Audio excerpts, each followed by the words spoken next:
Ladies and gentlemen, it is April 7th, 2016, and this is the Daily Code, which is not always daily, but is always informative because you're always learning stuff, and I'm always learning ways to fail. Now, I got really excited earlier because, the volume seems a little loud. Hold on while I fix that. I got a little excited earlier because someone who I consider a friend, Adam Wathan, showed me something he's been working on. He mentioned a while ago that he was working on a way to render Markdown to PDF for a book he's writing on Laravel collections. And he's a very clever guy. And my curiosity finally overcame me. And I spoke to him and asked him to show me his secrets. Asked him if he would, I don't know, make a service to do this kind of thing like LeanPub. And so he showed me the code, and I got really excited about it. I got really excited because he's doing some clever things, and I want to do them too. I want to do them too. He's just shown me a whole other side of things to do. So I got started a little earlier on making... let me just close some apps. I got started a little earlier on making a service to do this. Yes, Lossman, I am coding now. And the way that it's... Let me show you what it's doing. Let me just arrange chat over here quickly. All these other things that I've got to do. Okay, fine. So I have this code and that view there. Thank you for the follow, Lossman. I have this code which I started a little earlier, and I began it with tests, which is good, and it's got a few different components to it. So when you make a book with LeanPub, which is an incredible service, leanpub.com, you can create Big Mike Classic. Hi, Big Mike Classic. Twitter.com/Big Mike Classic. Sorry, no renaming for you. Have a follow. Follow. Click. I think I just followed and unfollowed you like 13 times. It's fine. It's fine. It'll be fine. Okay, so this is LeanPub. And you can create an account with LeanPub, and you can connect it to Dropbox or to GitHub and write a book in Markdown. And then there are buttons that you can click in the profile or the settings area, whatever. And it will generate a PDF and an EPUB and a Mobi file, I think. Chris Lamp, hi. And those books people can buy. You can buy books through LeanPub. So I can search for... I wonder if it's on sale here. Let's search for a Laravel book, shall we? There's quite a few of these around on LeanPub because it works well. You can search for books on LeanPub, and you can go to them and you can purchase them, which is pretty cool. But I wanted to do this because I wanted to make something like this because you're restricted with whatever system you go with. You're restricted for the settings that you can render your book as, which is restrictive. And Adam didn't like this, and so he made his own system, and I think that's really neat, and I wanted to try do the same thing. So that's what I started doing. Now, LeanPub lets you use Dropbox or an editor straight in their site or GitHub, and the only one I'm interested in using is GitHub. So I made a class called Downloader, and what this does is it will you'll feed it a project object, and that has a few different parameters on it, like the download path you want the source code downloaded to and the name of the project. And what this will do is it'll create a path for that project and do a git checkout to that location.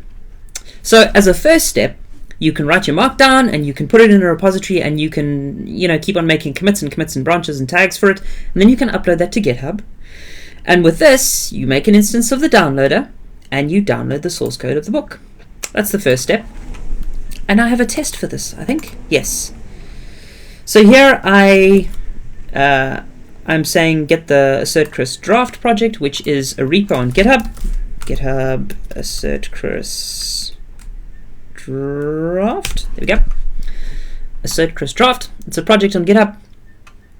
And I'm saying, okay, that's the name of the project. I want to download it just to a local folder, which is in tests, downloads, and it'll make folders if they don't exist. It makes this recursively. And then I make a new downloader with an instance of that object, and I download the source code. And the test, I mean, it's a very simple test. It just checks if the folder was created or not and removes it if it was. But this works, and it actually works locally. I can show you. If I comment this out, and I go back to the, let's just run it straight in the browser, in the terminal, bin PHP unit. Okay, I've commented out the code that will remove it once it's downloaded after each test cycle, because it's good to clean up when you're done testing. So it's downloaded, downloads assertchris draft, and this is the repo straight off GitHub, which is cool. So that's the first step to this whole system. The next thing I worked on was a way to render the Markdown to an HTML file. And there's a very cool library to do this, which I haven't found a very good use for until now. But if you go to the phpleague.com, there's a collection of, hey Cam, there's a collection of modules in here which are framework agnostic, and they are well tested and well documented and all that nonsense.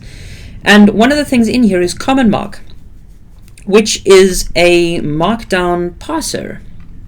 So you can give it the contents of a Markdown file, like this, and it will generate HTML from that. So the second part of this process that I've got going on here, let me uncomment that to fix the test again. The second part is a renderer object. And so this will also accept an instance of the this will also accept a project object. Say that a few times fast if you dare. And this time it gets a few different properties from the project. It'll get the download path, which, okay, that's the previous class, got that as well, but it'll get an input folder and an output folder. So sometimes you want to structure a project like this. In fact, LeanPub is very similar to this in that you point it at a repo. CommonMark, I think, does support GitHub flavored Markdown. That's a very good question, Lossman. I have no idea where to find that info very quickly. Let me have a look. Let me have a look if I can find it quickly, because that's a very good question. Let's see. Lee, CommonMark, source. Won't be there. Extension. MISC extension? I don't know. I'll have to find out for you. It seems like it should, though. It seems like that's a very reasonable thing for it to have. Anyway, when you create a LeanPub book, you point it at a folder, and it expects there to be a manuscript folder there. And it also expects a few kinds of files like book.txt, and in book.txt you define the files that you want to stitch together. Now these don't have to be complete chapters, they can be parts of chapters, you can structure this any way you want. This is basically a glue file which says, of all the Markdown files in this book, put them in this order. So I've just got some sample files here, and I will forever ignore the Markdown extension, PHP Storm. I've got some sample files here, and my book.txt says, okay, put chapter 1.md first, chapter 2.md first, second, and that's what I want the book to be. Now this is a very similar structure to LeanPub when you write books through them. So the renderer gets the book file. It says, okay, go to the input folder, the manuscript folder of my project, and get the book.txt file. If it's not there, throw an exception. But that's fine. That can be a given for the structure of the book. Then get each line of the book, and this is a really cool shortcut function to know about. It's basically the same as saying file get contents to a path, and then explode on new lines. So this file will split each line in the contents of this. Let me start again. This file function will split each line of the contents of this path, and so I can use them in a loop. So say, okay, well, the next one, let's just trim the white space on either side of the line and get a file path to that, because here, if you remember, I'm not giving a full file path, I'm just giving a file name. So construct a full file path, and if that file exists, add its contents to just a long string. And then after this loop, I'll create a new instance of CommonMark converter and convert entire Markdown to HTML, which is pretty cool. And then I stitched them together in a book.html. Now, I also have a test for this. If I go to render a test and just remove the code that deletes that, it's going to take, this test is going to take, let's see, I specify the name of the project, which isn't really essential in this case, in this test, but that the files are at this download location, and the output file that should exist is this one. So the folder that contains manuscript, in a book folder, a book.html file should be created. That's what I expect. So I make a new project, I render that to the HTML file. Yes, that's right. Okay, I render that to an HTML file. I check that it exists, which at this point it'll fail if it doesn't exist, and then the rest of the tests won't actually run. I'll get its contents, and then I check that it contains this stuff. Now, if you remember, the contents of this is actually just a Markdown heading, and this one has a Markdown heading too. But what I expect to see is that converted to HTML, a heading, some paragraphs, etc. So let's run this again. Remembering I removed the code that will automatically delete it, so we can actually check what's going on. Alright, open tests, downloads, assertchris, sample, book. There we go. It hasn't rendered this in a layout file because I'm just rendering the converted stuff directly to the file path, which is fine, but it's converting this, and the tests are passing, which is great. Super great. Okay, let's remove that and run it again. Well, I don't need to run that again, actually. I just need to delete the book.html file. Okay. Now, from this point, LeanPub does a couple things. It will generate, well, just one thing really. It'll generate book files from here. It'll say, okay, we've got what this markup is supposed to look like once it's styled with CSS and all that. Let's make a PDF file, an EPUB file, and a MOBI file. So, I thought I'd begin just with PDF. And there's this really cool, amazing library called Prince XML, which is like the most expensive piece of software I've ever seen. Apart from like Adobe software, I guess. Let me close these things. Prince. It's if you ever saw something called DOM PDF, or even Easy PDF, is that Easy PDF? Was this the name of this thing? No, I don't remember what the name of the thing that DOM PDF is based on is called. I guess I can just find out by going to the GitHub though.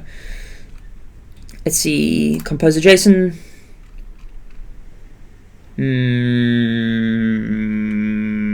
No. No idea. Okay, anyway, Prince takes HTML5 and CSS3 and SVG, and it can render PDFs from that, which is pretty great. But check the price out. This is amazing. If you want to host a web service based on this, it's for almost $4,000. If you want a single license, it's $500. That's quite expensive. Now you can go to a software as a service place. I can't remember the name of it now. Let's see. DocRaptor, that's it. Okay, fine. There's this service called DocRaptor, and it's basically Prince behind an API. So the pricing is a lot better. Just to start out with, yeah, $500, hey? The pricing's a lot better just to start out with. You can produce 125 runs for $15 a month, which is great. That's pretty cool. To begin with, if you want to do it, this is what you do when you want to sell your book. But there is a free license for Prince. If you, where is this licensing stuff? Non-commercial license, right? So you can produce open source documentation without watermarking. Well, I guess it's with watermarking, I don't know exactly, but you can produce open source stuff that you're not selling with this library, which is cool.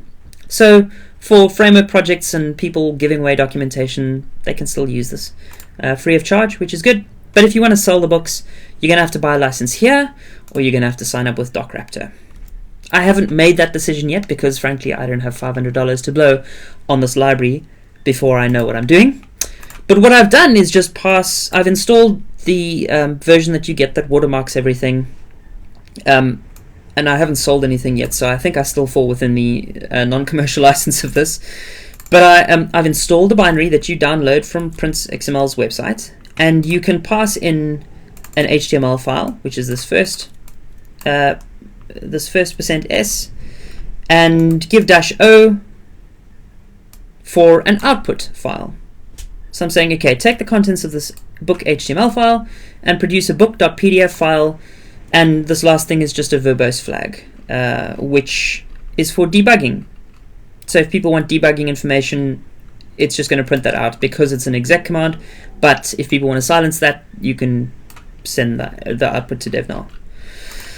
Okay, fine. So let's run this. I have a test for this as well, I think. I'm pretty sure I do. Converter, there we go. PDF test. Okay.